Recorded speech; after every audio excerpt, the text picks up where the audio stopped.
اسرائیلی leader Moshe دایان پیدائش 1915 نے اپنی خود نوشت سوانح عمری شائع کی ہے جس کا نام ہے میری زندگی کی کہانی، The Story of My Life۔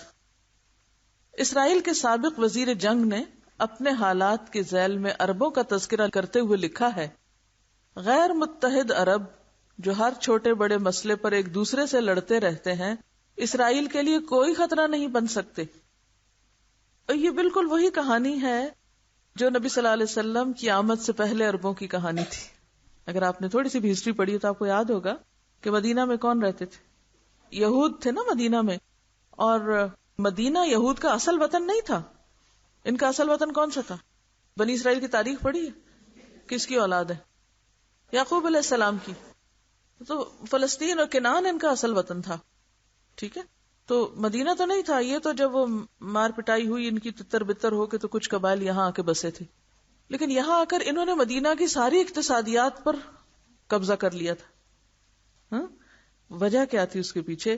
کہ جو مدینہ والے تھے مثلا اوس اور خزرج، وہ لڑ لڑ کے مر رہے تھے، نسلوں سے لڑائی جاری تھی۔ اسی طرح باقی عربوں کے علاقوں میں بھی کیا تھا؟ قبائل۔ اور قبائل کا کیا طریقہ تھا؟ کیا دل پسند مشغلہ تھا؟ ایک دوسرے کا خون پینا۔ تو اس وقت بھی جو ترقی یافتہ لوگ تھے مدینہ میں، جنہوں نے اپنے قلعے بنائے ہوئے تھے اور جو اسلحہ گری کے ماہر تھے اور جو سود پر رقمیں دیتے تھے اور خوب لوگوں کو پھنسایا ہوا تھا، وہ یہی تھے۔ ہاں، اب بھی کیا ہے؟ سب کچھ ہے مسلمانوں کے پاس۔ اسرائیل کتنا سا ہے؟ کتنی سی ریاست ہے؟ چھوٹی سی، اور پوری طرح دشمنوں میں گھرا ہوا ہے، لیکن مطمئن ہے۔ وہ کہتے ہیں بات بات پہ آپس میں لڑنے والے ہمارے لیے کوئی خطرہ نہیں ہے، آپ جتنے مرضی ہو جائیں تعداد میں، جب تک آپ آپس میں لڑتے رہیں گے آپ کسی کے لیے بھی کوئی خطرہ نہیں ہے۔ ایسا بہت کم ہوتا ہے کہ کسی انسانی معاشرے میں اختلاف نہ ہو، یعنی ہو ہی نہیں سکتا۔ تاہم یہ انتہائی طور پر ضروری ہے کہ اختلاف کو ٹکراؤ اور دشمنی تک پہنچنے نہ دیا جائے۔ اختلاف کو ٹکراؤ اور دشمنی نہ بننے دیا جائے۔ اختلاف جب تک فکری اختلاف کے درجے میں ہو، یعنی سوچ میں ہو، تو اس سے کوئی حقیقی نقصان نہیں ہوتا، مگر جب اختلاف باہمی ٹکراؤ کی صورت اختیار کر لے تو اس سے بڑی کمزوری کسی معاشرے کے لیے اور کوئی نہیں۔ باہم ٹکراؤ سے بڑھ کر کوئی چیز کسی معاشرے کو کمزور نہیں کرتی۔ ایک گھر کو سب سے زیادہ کمزور کیا چیز کرتی؟ باہم لڑائی۔ اسی طرح ایک ادارے کو، ایک اسکول کو، ایک کسی بھی انسٹیٹیوشن کو، معاشرے کو، ملک کو، ملت کو، امت کو کمزور کرنے والی چیز کیا ہے؟ باہم ٹکراؤ اور لڑائی۔ اسلام میں اتحاد اور اتفاق کو بے حد اہمیت دی گئی ہے۔ اس کا سب سے زیادہ نازک پہلو یہ ہے کہ وہ مسلم گروہ خدا کی نصرت سے محروم ہو جاتا ہے جس کے افراد آپس میں ایک دوسرے سے جھگڑنے لگیں۔ حدیث میں ہے کہ لیلۃ القدر کے تعین کا علم صرف اس لیے اٹھایا گیا کہ مدینہ میں 2 مسلمان باہم لڑ پڑے تھے۔ عبادہ بن صامت کہتے ہیں کہ رسول اللہ صلی اللہ علیہ وسلم ایک روز نکلے، ہم کو شب قدر کے بارے میں بتا دیں کہ وہ کس روز ہے۔ اس وقت 2 مسلمان آپس میں ایک قرض کے بارے میں لڑ پڑے۔ آپ نے فرمایا میں اس لیے نکلا تھا کہ تم کو شب قدر کی خبر دے دوں، مگر فلاں اور فلاں آپس میں لڑ پڑے، بس اس کا علم اٹھا لیا گیا۔ اور یہ ایک حقیقت ہے۔ آپ بہت کچھ پڑھنا چاہتے ہیں، سیکھنا چاہتے ہیں، کرنا چاہتے ہیں۔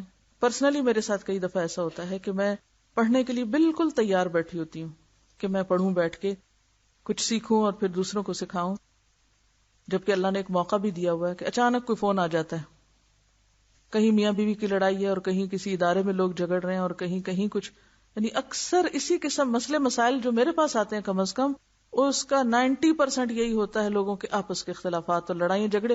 پھر وہ سہارا ڈھونڈتے ہیں، کوئی ہے جو ہمیں نصیحت کرے، اور پھر نصیحت کرے تو مانتے بھی کوئی نہیں۔ وقت الگ ضائع کرتے ہیں، نہ پڑھنے دیتے ہیں نہ پڑھانے دیتے ہیں۔ انتہائی ظالم ہیں ایسے لوگ کہ جو اپنے ذاتی جھگڑوں مسئلوں میں دوسروں کو بھی کھینچ لائیں اور پھر نہ ان کی بات مانے اور نہ سنے۔ تو یہ چیز بھی آپ دیکھیں کہ نبی صلی اللہ علیہ وسلم ایک بہترین خبر لے کے آ رہے ہیں لوگوں کے پاس، اور لوگ آپس میں لڑ رہے ہیں، لہذا علم روک دیا گیا ان سے۔ باہم لڑائی جھگڑوں اور فسادات سے علم اور حکمت کی باتیں دلوں سے اڑ جایا کرتی ہیں۔ حافظ ابن کثیر اس روایت کو نقل کرنے کے بعد اپنی تفسیر سورۃ القدر میں لکھتے ہیں، آپس کا لڑائی جھگڑا لوگوں کو فائدے سے محروم کر دیتا ہے اور نفع بخش علم ان سے اٹھا لیا جاتا ہے، جیسا کہ حدیث میں آیا ہے کہ بندہ جب گناہ کرتا ہے تو وہ ملنے والے رزق سے محروم کر دیا جاتا ہے. بندہ جب گناہ کرتا ہے تو ایک رزق جو اسے ملنے والا ہوتا ہے اس سے وہ محروم ہو جاتا ہے. تو اسی طرح آپس میں جو مسلمانوں کے لڑائی جھگڑے گھریلو سطح پہ ہوں، چاہے کسی ادارے کی سطح پر ہوں، چاہے وہ کسی دینی علم پڑھنے اور پڑھانے والوں کے بیچ میں ہوں، کیونکہ زیادہ تر حملہ آور شیطان کہاں ہوتا ہے؟ ان لوگوں پہ ہوتا ہے جو دین پڑھ رہے ہوتے ہیں، جو دین سیکھ رہے ہوتے ہیں، جو دین والے کہلاتے ہیں. عام لوگوں پر بھی وہ مسلط ہوتا ہے لیکن کم ہوتا ہے، ان پہ زیادہ ہوتا ہے، اور ایسے ایسے طریقوں سے حملہ آور ہوتا ہے، ایسے سیلف پٹی میں مبتلا کرتا ہے، ایسے ایسی بدگمانیاں اور ایسے ایسے خیالات پیدا کرتا ہے کہ انسان اصل کام چھوڑ کے انہی چیزوں کو الجھانے سلجھانے میں لگ جائے. شیطان کی ایسی چالوں سے محفوظ رہنا بہت ضروری ہے، اور یہ صرف وہی کر سکتا ہے جس کا دل بڑا ہو، جس کے بارے میں قرآن پاک میں آتا ہے وَإِمَّا يَنزَغَنَّكَ مِنَ الشَّيْطَانِ نَزْغٌ فَاسْتَعِذْ بِاللَّهِ. کسی کے بارے میں بدگمانی آ جائے، دل میں ایسا کوئی خیال آ جائے، فوراً اعوذ باللہ من الشیطان الرجیم پڑھو. ہم کیا کرتے ہیں؟ فوراً فون کر دیں گے کسی کو، فوراً کوئی جو سامنے نظر آئے اس کو بتانا شروع کر دیں گے اور اس کو اور زیادہ بڑھا لیں گے. ایک چیز جو چھوٹی سی ہوتی ہے دوسرے کے ساتھ ڈسکس کرنے سے وہ کتنی بڑی بن جاتی ہے، پہاڑ جتنی بڑی بن جاتی ہے، اور آپ کی ساری توجہ اس طرف چلی جاتی. حالانکہ اگر آپ پہلے ہی لمحے کو اس کو اپنے دل کے اندر ہی ختم کر لیں، اس بدگمانی اور اس برے خیال کو، تو کیا ہوگا؟ وہ وہیں ختم ہو کے آپ کے دل کے اندر ہی اس کی قبر بنے گی. اور جب آپ منہ کے رستے اس کو باہر نکال دیتے ہیں تو شر پھیلنے لگتا ہے. لیکن ہمارے اندر اتنا صبر اور برداشت ہوتا ہی نہیں کہ ہم ایسی چیزوں کو روک لیں. وَإِمَّا يَنزَغَنَّكَ مِنَ الشَّيْطَانِ نَزْغٌ فَاسْتَعِذْ بِاللَّهِ. اور پھر اس سے پیچھے انہی آیات میں کیا آتا ہے؟ ادفع باللتی ہی احسن. کسی نے برا کر بھی دیا ہے تو تم کیا کرو؟ تم اچھا کر دو نا. فَإِذَا الَّذِي بَيْنَكَ وَبَيْنَهُ عَدَاوَةٌ. تم تو محبتوں کے دعوے کرتے ہو آپس میں، عداوت بھی ہو تو اللہ نے عداوت کا علاج بھی یہی بتایا، دشمنی کا علاج بھی یہی ہے. ادفع باللتی ہی احسن. کیا علاج ہے؟ ادفع باللتی ہی احسن فاذا الذی بینک وبینہ عداوۃ کأنہ ولی حمیم. ایک سوال ہے میرا آپ سے، آپ سب دین پڑھتے پڑھاتے ہیں، کیا واقعی آپ کے ساتھ بیٹھنے والے، ساتھ پڑھنے والے، آپ کے ہم سفر وہ آپ کے ولی حمیم ہیں؟ کتنی محبت ہے آپ کو ان سے، واقعی سچی؟ کہیں ایسا تو نہیں کہ دل پھٹے ہوئے؟ نہیں، اچھی طرح جائزہ لے لیں، سچ بولیں. ولی حمیم، ولی تو گہرے دوست کے لیے ہوتا ہے، اور حمیم کہتے ہیں جس کا دل ابل پڑے. حمیم گرم ابلتے پانی کو بھی کہتے ہیں نا. جس کا دل ابل پڑے اپنے ساتھی کی تکلیف پر، اس کی غلطی پر. ہمارا کوئی دوست غلطی کرے تو اس پر بھی ہم ابل پڑیں، تپ جائیں کہ میرے دوست نے یہ غلطی کر دی، میں تو اس کو نہیں کرنے دوں گا یہ غلطی، میں تو روک لوں گا اس کو. جب تک یہ کیفیت نہ ہو اپنے ساتھیوں کے لیے، اتنی ہمدردی نہ ہو تو بات نہیں بنتی، کوئی اتحاد سے اتحاد قائم نہیں ہوتا. ہم فوراً نشر کرنا شروع کر دیتے ہیں اس بات کو. تو یہ شیطان کی بہت بڑی چال ہوتی ہے. تو اللہ تعالیٰ کیا فرماتے ہیں؟ وَمَا يُلَقَّاهَا إِلَّا الَّذِينَ صَبَرُوا وَمَا يُلَقَّاهَا إِلَّا ذُو حَظٍّ عَظِيمٍ. یہ کیفیت اور یہ صفت نہیں ملتی مگر کس کو؟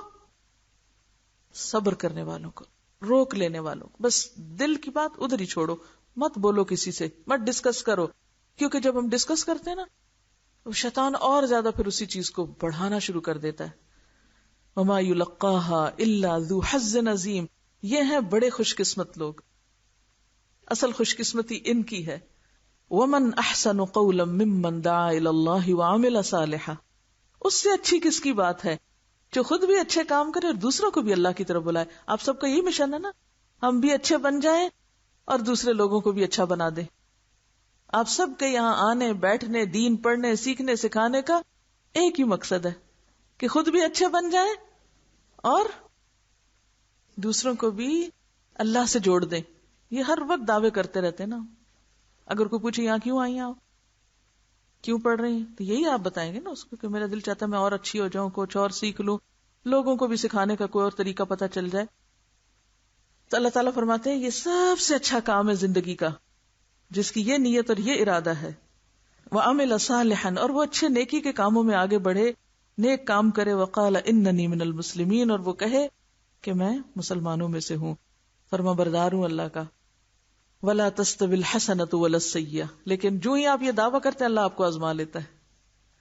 اب آپ کو اپنے نفس اور مرضی کے خلاف حالات سے سابقہ پیش آتا ہے، اور وہ ان لوگوں کی طرف سے بھی جو آپ ہی کی طرح یہی مقصد لے کے یہاں جمع ہوئے ہیں، وہ بھی اسی مقصد کے لیے آئے ہوئے ہیں. تو اب کیا ہے، اللہ تعالیٰ فرماتے جب ایسی صورت پیش آ جائے تو یاد رکھو لا تستوی الحسنۃ ولا السیئۃ، اچھائی اور برائی ایک جیسے نہیں ہوتی. ادفع، دور کرو کس کو، برائی کو، باللتی ہی احسن، اچھے سے. وہ جو پہلے میں نے آپ کو پہلی سچویشن میں ٹیسٹ لینے کو کہا تھا اپنا، نتیجہ کیا کہ فَإِذَا الَّذِي بَيْنَكَ وَبَيْنَهُ عَدَاوَةٌ، آپس کے دوست تو کیا جن سے دشمنی ہے ان کو بھی دوست بنا لو گے. اور کیسے دوست، كَأَنَّهُ وَلِيٌّ حَمِيمٌ. ہم نے اپنے کتنے دوستوں کو دشمن بنا لیا، ہاں بہت سے اختلاف ہے، اور کتنے دشمنوں کو دوست بنایا. یہ چیلنج ہے آپ کے لیے کہ مخالفوں کو دوست بنائیں. وَمَا يُلَقَّاهَا إِلَّا الَّذِينَ صَبَرُوا، یہ سب کے کام تھوڑی ہیں، سب یہ تھوڑی کر سکتے ہیں، یہ وہی کر سکتے ہیں جن کے اندر صبر ہو. وَمَا يُلَقَّاهَا إِلَّا ذُو حَظٍّ عَظِيمٍ، یہ بڑے دل والے کرتے ہیں اور بڑے ہی خوش قسمت ہوتے ہیں وہ لوگ، کیونکہ ان کو اجر بھی تو پھر اتنا ہی بڑا ملے گا نا، جو اتنا اپنے آپ کو کنٹرول کر سکے کہ اپنے مخالفین کے ساتھ بھی اچھا برتاؤ کر سکے. لیکن شیطان نہیں کرنے دے گا، شیطان تو دوستوں کو بھی دشمن بنائے گا. وَإِمَّا يَنزَغَنَّكَ مِنَ الشَّيْطَانِ نَزْغٌ فَاسْتَعِذْ بِاللَّهِ إِنَّهُ هُوَ السَّمِيعُ الْعَلِيمُ. شیطان آ جائے گا اور وہ تو آتا رہے گا، پلٹ پلٹ کے آئے گا. من شر الوسواس الخناس، اور آپ نے کیا کرنا ہے، ہر دفعہ اس کو پیچھے کرنا ہے کہ مجھے نہیں یہ بات سننی اور نہ ماننی اور نہ ایسا کرنا، کیونکہ یہ میرے دین کی روح کے خلاف ہے. تو اتحاد نہیں قائم ہو سکتا، اور آپ سب مل کے اللہ کی رسی نہیں مضبوط پکڑ سکتے. اور اگر آپ کا اللہ سے تعلق نہیں جڑا ہوا تو پھر آپ لوگوں کو بھی اللہ سے نہیں جوڑ سکتے. ایک شخص جس کے اپنے ہاتھ میں رسی کوئی نہیں، اس کا اپنا ہی تعلق اللہ سے نہیں. ہاں یعنی اگر ہم مسلمان ہی آپس میں نہیں جڑتے تو نان مسلمز کو مسلمان کیسے بنا سکتے ہیں؟ خود تو پکڑی نہیں رسی اور کسی کو کہیں آؤ تم بھی آ جاؤ اس میں، کیسے آئے گا وہ ادھر؟ تو اس لیے وَاعْتَصِمُوا بِحَبْلِ اللَّهِ جَمِيعًا وَلَا تَفَرَّقُوا، صرف کٹھے ہونا مقصود نہیں، بھیڑ کرنا نہیں مقصد. آپ دیکھیں نا آیت کے دو حصے، نمبر 1 وَاعْتَصِمُوا، پکڑو یعنی اکٹھے ہو جاؤ، جمیعاً مل کے پکڑو، الگ الگ اکیلے اکیلے نہیں، اکٹھے ہونا ضروری. نمبر 2 وَلَا تَفَرَّقُوا، اب کٹھے تو ہو گئے. بہت سے لوگ بڑے جذبوں کے ساتھ گھر سے نکل آتے ہیں، اکٹھے ہو جاتے ہیں، ایک چھت تلے بھی ہوتے ہیں، لیکن ساتھ ہی کیا کرتے ہیں، آپس میں لڑنا شروع کر دیتے ہیں. ایک دوسرے سے بدگمانیاں، ایک دوسرے سے غصہ، ایک دوسرے کی کاٹ، ایک دوسرے کے پیٹ پیچھے چھرے کھبونا، ایک دوسرے کی جڑیں کاٹنا، ایک دوسرے کو لیٹ ڈاؤن کرنا. یہ سب کیا ہے؟ یہ ذات کی بڑائی چاہنا، میں نمایاں ہو جاؤں، میں اہم ہو جاؤں، ہر چیز میری مرضی کے مطابق ہو جائے، اور دوسرا لوگوں کی نظروں سے گر جائے، اس کو پیچھے چھوڑ دیا جائے. ایسا کرنے والے کبھی بھی دین کی کوئی خدمت نہیں کر سکتے. وَاذْكُرُوا نِعْمَتَ اللَّهِ عَلَيْكُمْ، یاد کرو اللہ کی نعمت کو جو تم پر ہوئی. اِذْ كُنْتُمْ أَعْدَاءً، جب تم دشمن تھے. فَأَلَّفَ بَيْنَ قُلُوبِكُمْ، اللہ نے تمہارے دلوں میں الفت ڈالی، دین کے نام پہ اکٹھا کیا، اتنی محبت دی آپس میں. فَأَصْبَحْتُمْ بِنِعْمَتِهِ إِخْوَانًا، جیسے بھائیوں کی محبت ہوتی، خونی رشتوں سے بڑھ کے تمہاری باہم محبت ہو گئی آپس میں، اور پھر لڑتے ہو. وَكُنْتُمْ عَلَى شَفَا حُفْرَةٍ مِّنَ النَّارِ فَأَنْقَذَكُم مِّنْهَا كَذَلِكَ يُبَيِّنُ اللَّهُ لَكُمْ آيَاتِهِ لَعَلَّكُمْ تَهْتَدُونَ. اس میں آپ دیکھیے کہ پہلے ہمیں تلقین کی گئی کہ اللہ کی رسی کو مضبوط پکڑ لو، تفرقہ نہ کرو، اور تفرقہ بازی جو ہے وہ انسان کو عذاب عظیم سے دوچار کرنے والی ہے. پھر آپ دیکھیں بیچ میں آیا وَلْتَكُم مِّنكُمْ أُمَّةٌ يَدْعُونَ إِلَى الْخَيْرِ، اتحاد اور اتفاق کے بعد امر بالمعروف اور نہی عن المنکر کی ذمہ داری اور خیر کی طرف بلانے کی بات، کہ یہ کام اسی وقت ہو سکتا ہے جب اتحاد ہو. اور پھر دوبارہ روکا گیا وَلَا تَكُونُوا كَالَّذِينَ تَفَرَّقُوا، ان قوموں کی طرح، ان لوگوں کی طرح نہ ہو جاؤ جنہوں نے تفرقہ کیا اور دین کا علم آنے کے بعد پھر بھی اختلاف کیے. وَأُولَٰئِكَ لَهُمْ عَذَابٌ عَظِيمٌ، تو کس کے لیے عذاب عظیم؟ جو دین پڑھ کے دین میں آ کے دین کی سمجھ رکھتے ہوئے تفرقہ اور اختلاف کریں. ایسے لوگوں کی شامت زیادہ ہے، یعنی جو دین میں آ کے پھر اختلاف اور افتراق کریں. اسی کو پھر آگے کفر سے بھی تعبیر کیا گیا کہ یہ تو دین پڑھنا اور پڑھانا اور یہ سب کچھ پھر کیا ہے، یہ صرف ایک لبادہ اوڑا ہوا ہے، یہ ظاہری دینداری ہے جب تک دل نہیں جڑے ہوئے. آپ دیکھیں کہ آپ طاقت کب بنتے ہیں؟ جب آپ جڑتے ہیں. اس کو ایک مثال سے یوں سمجھے کہ جیسے اگر آپ ایک ریت کی مٹھی بھر کے کسی پہ پھینکتے ہیں تو چوٹ لگے گی؟ اس کو نہیں لگے گی. اس کے بجائے اگر آپ گندھی ہوئی مٹی کا گولا بنا کے، چاہے وہ گیلا ہی ہو، ایک پیڑا بنا کے آپ مارے کسی کو صرف اسی وزن کا، کیسے لگے گا؟ اس کو زور سے لگے گا نا، کیونکہ وہ جمع تھے، وہ یک جان تھے، گندھے ہوئے تھے آپس میں.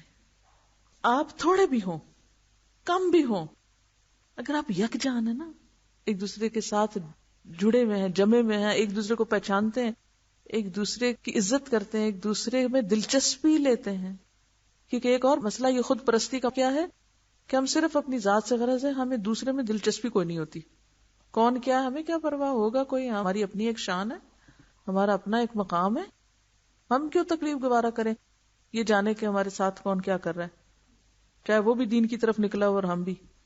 تو جب تک ہم یک جان بھی نہیں ہوتے تب بھی دین کا کام نہیں ہو سکتا، جب تک گندھیں گے نہیں، بندھیں گے نہیں. ورنہ کیا ہے، ریت کے ذرے ہیں جو کٹھے ہو گئے ہیں اور بھربھرے ہیں، کوئی طاقت نہیں ان کی، ان سے کوئی چینج نہیں آ سکتا معاشرے میں، کوئی چینج اس کی توقع ہی نہ رکھے.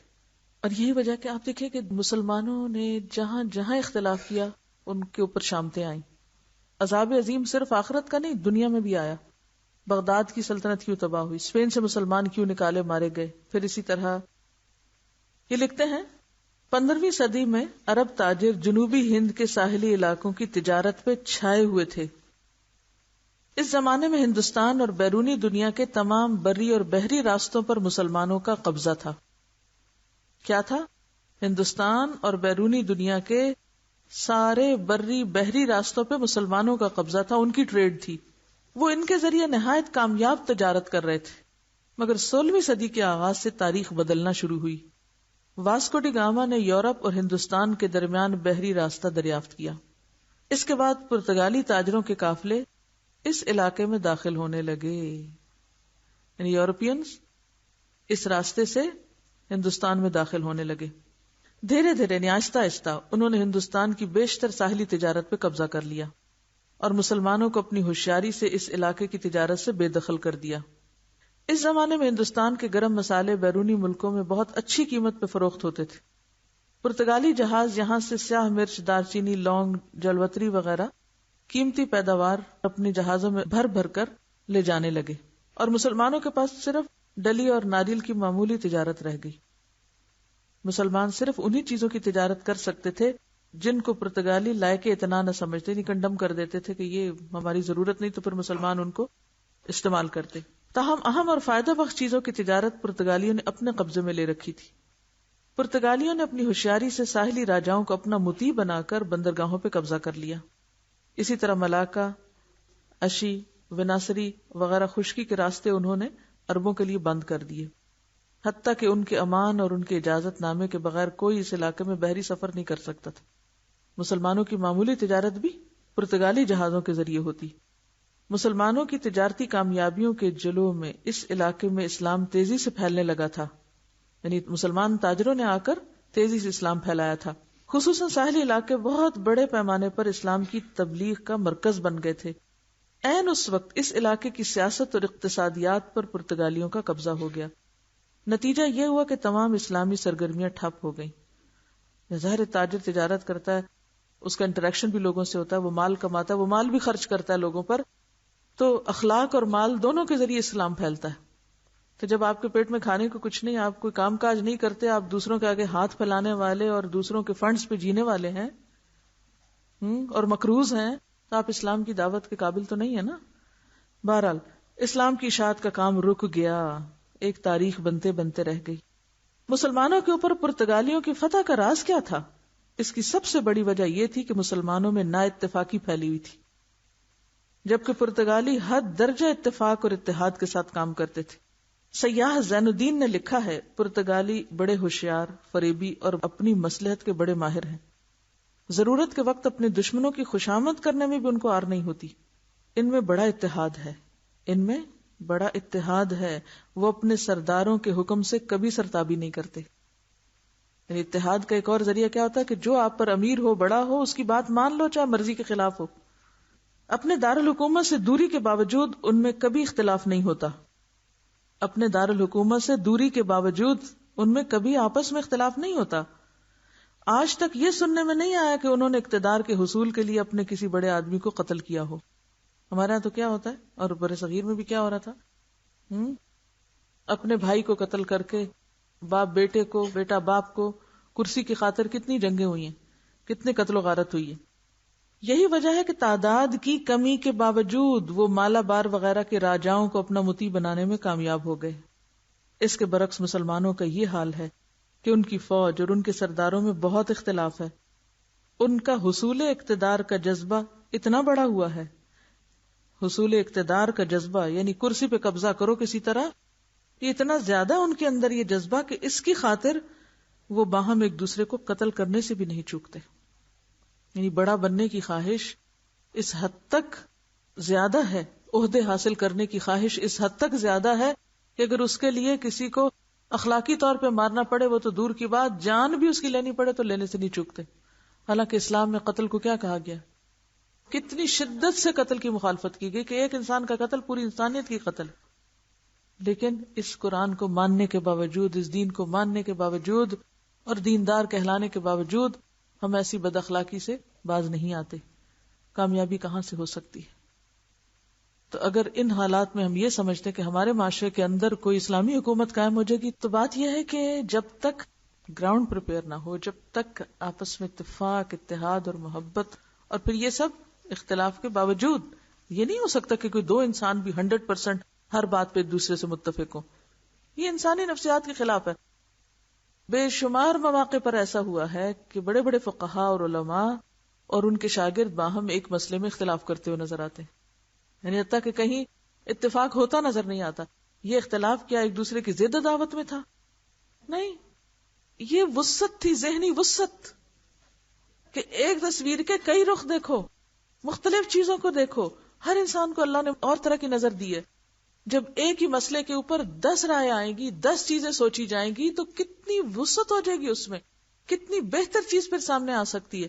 اور اگر ایک چیز میں بس ایک ہی شخص سوچتا چلا جائے اور باقی دماغ بند کر کے بیٹھے ہوئے ہو، تو وہ کریٹیوٹی تو نہیں. جہاں کریٹیوٹی ہوگی، جہاں جدت ہوگی، وہیں اختلاف ہوگا. تو اس اختلاف کے ساتھ پھر باہم جڑ کے رہنا، نہ آپس کے احترام محبت میں کمی ہونے دینا، بلکہ اس کو دین کے فائدے میں سمجھنا، یہ سوچ آج نہیں رہی مسلمانوں کے اندر. اسی وجہ سے ذرا کوئی شخص میری مرضی کے خلاف بات کر جائے تو میں کیا کرتی ہوں؟ پھر سوچیے اپنے آپ کو، ہر ایک، میں اپنے آپ کو اور آپ سب سوچیے اپنی اپنی جگہ. کوئی شخص میری رائے سے اختلاف کر جائے تو میرا ریاکشن کیا ہوتا ہے؟ کوئی شخص میری بات نہ مانے، کوئی شخص میری عزت نفس کو کوئی ٹھیس پہنچا جائے، میں اس کی دشمنی دل میں پال کے، جمع کر کے، سینت کے رکھتی ہوں، اور ہر چھوٹے بڑے موقع پر پھر اس پٹاری کو کھول لیتی ہوں. وہ فلاں ایک موقع پر اس نے میرے ساتھ یہ زیادتی کی تھی، مجھے یاد ہے اچھی طرح، میں نہیں بھولی، آج تک بھول سکتی بھی نہیں، معاف بھی نہیں کر سکتی، لیکن میں دین کی خدمت ضرور کرنا چاہتی ہوں. دل ہیں کہ نفرتوں کے بھرے ہوئے ہیں. ہم معاف کرنے کو کیا سمجھتے ہیں؟ کس کو کہتے ہیں معاف کرنا؟ معاف کرو ایسا، بھلا دو کیا کیا تھا، کس نے کیا نہیں کیا تھا، ان باتوں کے لیے وقت ہی نہ رہے، اس کو کہتے ہیں معاف کرنا. کیونکہ جو شخص آگے جا رہا ہو وہ کیا کرے گا؟ پیچھے مڑ کے دیکھے گا. ایسا شخص جو آگے چلنے والا ہو، اگر وہ 10 دفعہ پیچھے دیکھے گا، وہ اس نے کیا کیا تھا اور وہ فلاں کیا کرتا تھا، اور وہ ایک موقع پر فلاں تاریخ کو فلاں شخص نے کیا، وہ آگے چل سکتا ہے؟ ہو تو کرتے ہیں، ایکسیڈنٹ ہی تو ہو رہے ہیں ہر جگہ، یہی ایکسیڈنٹس تو ہیں. چل آگے کو رہے ہیں، آگے جانا چاہتے ہیں اور دیکھتے پیچھے رہتے ہیں، سوچتے ماضی میں.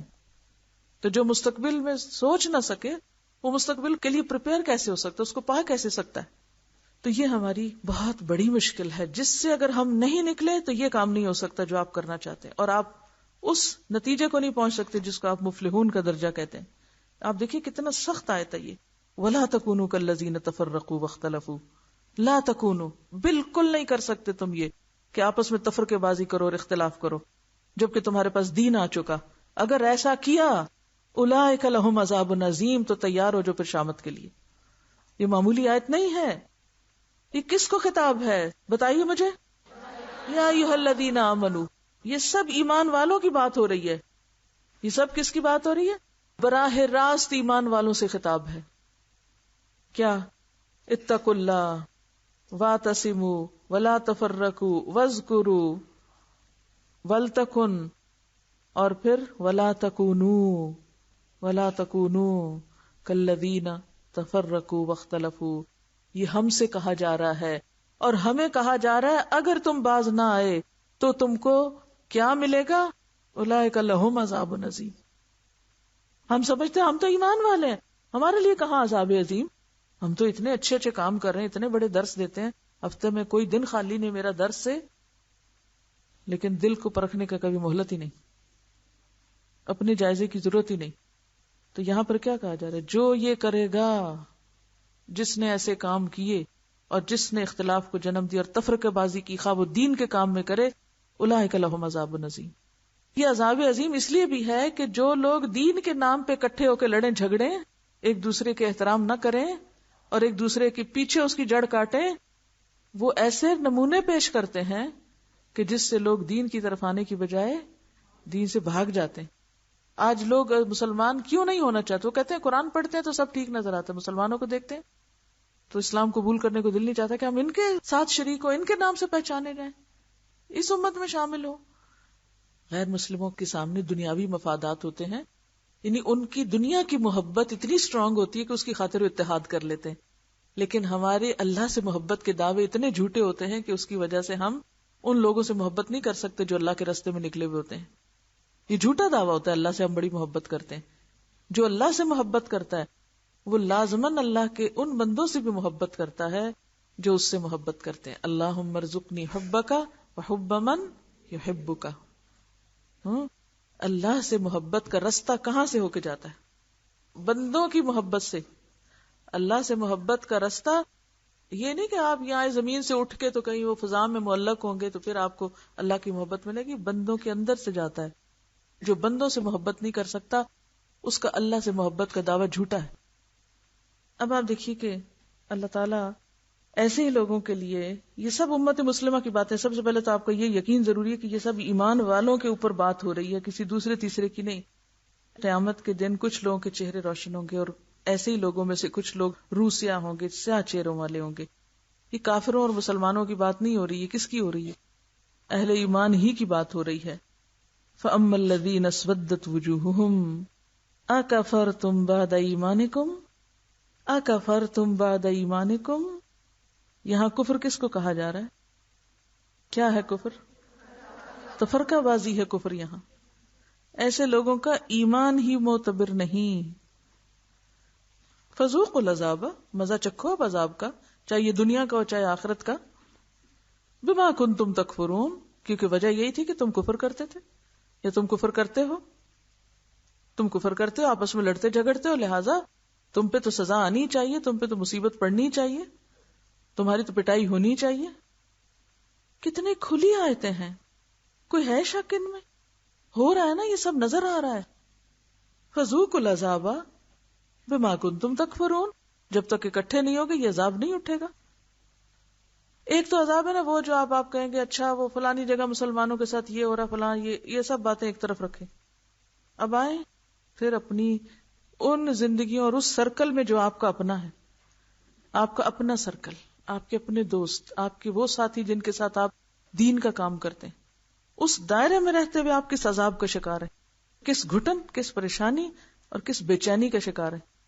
کیا یہ جلن اور گھٹن اور کڑن نہیں ہوتی کہ جب لوگ آپس میں ٹکراتے رہتے ہیں، ایک دوسرے کو کاٹتے رہتے ہیں؟ کیا یہ جلن نہیں ہے؟ یہ عذاب نہیں ہوتا؟ دلوں کے سکون کا اٹھ جانا، باہم اعتماد کا اٹھ جانا، ایک دوسرے کی ذات سے خوشی ملنے کی بجائے ایک دوسرے کی ذات سے جلن کڑن ہونا، کیا یہ عذاب نہیں؟ عذاب کسی ایٹم بم کے گرنے کو ہی نہیں کہتے، یہ بھی عذاب ہی کی قسمیں ہیں. کہ لوگ آپس میں بیٹھ کے اپنے عمل ضائع کرنے کے کام کریں، ایک دوسرے کی غیبت کریں. دیکھیں نا، اللہ نے ہمیں نیکی پہ جمع کیا اور ہم کیا کر رہے ہیں؟ ایک دوسرے کی غیبت کر کے، جو نیکی کر کے کہیں اور سے آئے وہ بھی یہاں بیٹھ کے گما رہے ہیں. اور اس کو شیطان نے اتنے خوبصورت نام ہمیں سجائے ہیں کہ ہم تو ڈسکشن کر رہے ہیں اور ہم ذرا ایک معاملے کا جائزہ لے رہے ہیں. اگر آپ کو جائزہ لینا تو سامنے بیٹھ کے لیں دوسروں کے. امر بالمعروف تو سامنے ہوتا ہے، پیچھے تو غیبت ہوتی ہے. وَأَمَّا الَّذِينَ بِيَضَّتْ وُجُوهُهُمْ فَفِي رَحْمَةِ اللَّهِ، یہ رحمت کہاں؟ دنیا میں بھی.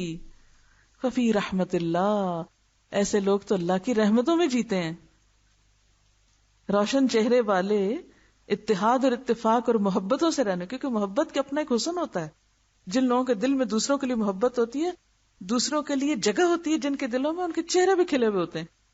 اور جن کے دل اندر سے بند ہوتے ہیں نا، ان کے چہرے بھی گھٹے ہوئے ہوتے ہیں. وہ محبتیں چہروں سے نظر آتی ہیں. وہ سارا حسن چہروں پہ آ جاتا ہے. پھر ایسے لوگ کیوں حسین لگتے ہیں؟ خواہ بظاہر دنیاوی پیمانوں پہ وہ معمولی شکل کے بھی کیوں نہ ہو، لیکن کیوں خوبصورت لگتے ہیں، کیوں اچھے لگتے ہیں؟ کیونکہ وہ اللہ کی رحمت میں، اور قیامت کے دن بھی وہ اللہ کی رحمت میں ہوں گے. ہم فیہا خالدون، وہ یہاں سے سلسلہ شروع ہے اور ہمیشہ ہی رہے گا، وہ ہمیشہ ایسے ہی ہوں گے. تلک آیات اللہ نتلوہا علیک بالحق، یہ اللہ کی آیات ہیں جن کو ہم آپ کے اوپر حق کے ساتھ پڑھ رہے ہیں، بالکل درست بتا رہے ہیں، کوئی شک نہ ہو تمہارے دل میں. کتنے مقامات ہیں قرآن کے کہ جن کو بیان کر کے اللہ تعالیٰ نے یہ فرمایا یہ آیتیں بالکل حق ہیں، بالکل سچ ہیں. صرف خاص خاص مواقع، اہم ترین باتوں کے اوپر یہ ایکسپریشن آتا ہے. ہم سب یقین رکھتے ہیں نا، اللہ کا کلام سنا پڑا ہم نے، لیکن پھر اللہ تعالیٰ یاد دہانی کرا رہے ہیں کہ بالکل سچی باتیں. وَمَا اللَّهُ يُرِيدُ ظُلْمًا لِّلْعَالَمِينَ، اگر اس کے باوجود بھی تم پہ ظلم ہو رہا ہے، دنیا میں مظلوم ہو گئے ہو تم. آج مسلمانوں کا رونا یہی ہے نا، یہاں بھی ہم پہ ظلم ہو رہا ہے، وہ بھی ظلم کر رہا ہے، وہ بھی ظلم کر رہا ہے. اجتماعی لیول پر بھی اور انڈیویجولی بھی آپ دیکھیں، ہم سب سیلف پٹی کا شکار ہوتے ہیں. فلاں نے مجھ پہ ظلم کیا، فلاں نے ظلم کیا، فلاں نے ظلم کیا، فلاں نے میرے ساتھ زیادتی کی، فلاں نے زیادتی کی. ہوتے نا، یہ باتیں ہیں نا. تو جب آپ یہ خیال ہے کہ فلاں مجھ پہ ظلم ڈھا رہا ہے، تو ذرا سوچے کیوں؟ اللہ تو نہیں چاہتا کہ کسی پہ ظلم ہو. اللہ جہان والوں سے ظلم کا ارادہ نہیں رکھتا، وہ تو خود اپنے اوپر ظلم کرتے ہیں، آپس میں خود ٹکرا کے ایک دوسرے کے لیے مصیبت اور فتنہ اور آفت بنے ہوئے ہیں. وَلِلَّهِ مَا فِي السَّمَاوَاتِ وَمَا فِي الْأَرْضِ، نہیں تم کرتے تبلیغ کا کام نہ کرو، نہیں تم اللہ کا کلمہ بلند کرتے نہ کرو، اللہ کو کوئی پرواہ نہیں. آسمان و زمین کی ہر چیز اس کی ہے، وہ بے نیاز ہے تمہاری خدمت دین سے اور دعوت دین سے اور تبلیغ دین سے اور تعلیم دین سے. کوئی ضرورت نہیں اس کو تمہارے ان کاموں کی، بے پرواہ ہے وہ اس سے. زمین و آسمان کا بادشاہ ہے. آپ دیکھیں نا، مسلمانوں میں آپس میں کہاں کہاں جھگڑے ہوتے ہیں. ذرا سی کوئی بات آپس میں ایک دوسرے کو پسند ہے، میں چھوڑ کے جا رہی ہوں، میں تمہارے ساتھ کام نہیں کر سکتی، فوراً جانے کا سوچتے ہیں، فوراً چھوڑنے کا سوچتے ہیں. ایسے ہی ہوتا ہے نا، فوراً رستہ الگ کرتے ہیں، فوراً ایک 1.5 اینٹ کی الگ مسجد بناتے ہیں. ہاں، کیا بتانا چاہتے ہیں ہم؟ کہ ہم بڑے اہم ہیں، بڑی اہمیت ہے ہماری. اگر ہم نہ ہوئے تو دین کا کام نہیں ہوگا، یہ کام چلے گا نہیں. اللہ کو ضرورت ہی نہیں کہ تم کچھ کرو، سب کچھ اسی کا ہے. وَإِلَى اللَّهِ تُرْجَعُ الْأُمُورُ، اور یاد رکھو جو کچھ تم کر رہے ہو سب حاضر ہوگا اللہ کے ہاں، حساب کتاب ہوگا تمہارا. آپ دیکھیں کہ اس سارے فساد کا الٹیمیٹ نزلہ کس پہ جا کے گرتا ہے؟ انسانوں پہ گرتا ہے نا. جب مسلمان لڑتے ہیں تو نقصان کس کو ہوتا ہے؟ انسانیت کو، کیونکہ ہم انسانوں کے لیے پیدا کیے گئے نا کہ ہمیں انہیں اللہ سے جوڑنا ہے. جب ہماری انرجی ادھر جانے کی بجائے آپس کے ٹکراؤ پہ لگتی ہے تو لوگ جہنم کا ایندھن بننے لگتے ہیں. جتنے لوگ جہالت میں، کفر میں، لا علمی میں مرتے ہیں، مصیبت کا شکار ہوتے ہیں، اس کا سبب کون بنا؟ ایسے لوگ بنے جن پہ اللہ نے ذمہ داری ڈالی تھی کہ وہ دوسروں کی اصلاح کا کام کرے. وہ تو آپس میں سر ٹکرا رہے ہیں. اصلاح کا کام کہاں سے ہوگا؟ وہ وقت، وہ لمحے جو آپ کو اس سوچ میں گزارنے تھے کہ میں کس طرح مخلوق خدا کی خدمت کروں، وہ گھنٹے آپ نے ضائع کر دیے صرف آپس کی لڑائیاں سلجھانے میں اور وضاحتیں پیش کرنے میں اور عذر معذرتیں کرنے میں اور معلوم نہیں کیا کیا. پھر اللہ تعالیٰ دوبارہ یاد کراتے ہیں، یاد رکھو کنتم خیر امت اخرجت للناس، امت مسلمہ کا ایک مقصد ہے، تم نبیوں کے وارث ہو، تمہیں لوگوں کی بھلائی کے لیے پیدا کیا گیا۔ اچھا یہ بتائیے کہ ہمارے عامت الناس کو اس کانسیپٹ کے بارے میں کتنا معلوم ہے، کتنا جانتے ہیں وہ اس کے بارے میں کہ ہمیں اس لیے پیدا کیا گیا؟ راہ چلتے ہوئے سڑک پر کسی سے پوچھے پتا ہے تمہیں کیا مقصد ہے امت مسلمہ کا؟ کر کے آئیے سروے، بے شک دیکھیے تو صحیح، سوچ بھی نہیں، کوئی کر رہا تو اسی کو الٹا بیوقوف کہیں گے کہ یہ بھی کوئی کرنے کا کام ہے۔ یہ عورتوں کو ایک نیا فیشن سوج آیا ہے، روز سفید سکارف اوڑھ کے گھر سے نکل جانا اور پڑھنا پڑھانا، اور ایک نئی فتنہ اٹھ کھڑا ہوا ہے۔ اور ابھی تو کیا ہے، کچھ بھی نہیں کیا، ابھی تو خود ہی کٹھے بیٹھے ہوئے، لوگوں تک تو گئے ہی نہیں، لوگوں تک تو پہنچے ہی نہیں، اگلا مرحلہ تو آیا ہی نہیں۔ اور لوگوں سے بھی مراد ہم زیادہ زیادہ کیا لے لیں گے؟ اپنے ہی مسلمس، بس انہیں کو تھوڑا سا پڑھا لکھا کے ہو گیا فرض ادا۔ وہ جو اتنی دنیا قرآن کو جانتی بھی نہیں، ان تک کب پہنچنا ہے؟ دیکھیں نا، 3 دائرے آپ سمجھیے، ایک ہے آپ کا اپنا دائرہ، یہ جو پڑھے لکھے لوگوں کا دائرہ، ایک سرکل، جیسے زمین کے 3 حصے نا، جیسے ایک اندر کا کور ہے، ایک اس کے بعد مسلمانوں کا دائرہ، اور اس کے بعد پوری دنیا کا دائرہ۔ ایک کور ہے، ایک مینٹل ہے، اور ایک کرسٹ۔